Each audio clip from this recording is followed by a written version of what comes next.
ഇത് സംഭവിക്കുന്ന ഏറ്റവും പ്രധാനപ്പെട്ട തെറ്റ് ഗീബത്ത് പറയുമ്പോൾ ഷഅറാനി ഇമാം റഹിമഹുള്ളാഹിയുടെ കിതാബിൽ കാണാം, അവന്റെ ഹൃദയം തഖ്വയിൽ പൊളിഞ്ഞു ഒരാളെയും പറയാൻ ഗീബത്തിനെ മിണ്ടരുത്, കേൾക്കരുത്. ഒരാള് ആരെങ്കിലും വേറൊരാളെ കുറിച്ച് ഗീബത്ത് പറയുന്നത് കേട്ടാല് ഉടനെ തന്നെ ബ്ലോക്ക് ചെയ്താൽ പിന്നെ നമുക്ക് സ്വർഗ്ഗം ഉറപ്പായി.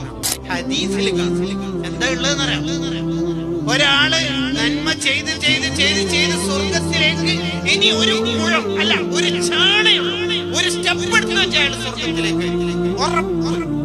ആ സമയത്തായിരിക്കും അയാളുടെ ജീവിതത്തിൽ പറഞ്ഞ ഒരു വാക്കിന്റെ കാരണം കൊണ്ട് ബേക്കോട്ടേക്ക് വലിയുന്നത്. പാപ്പറായി പോവുക ആഖിറത്തിൽ.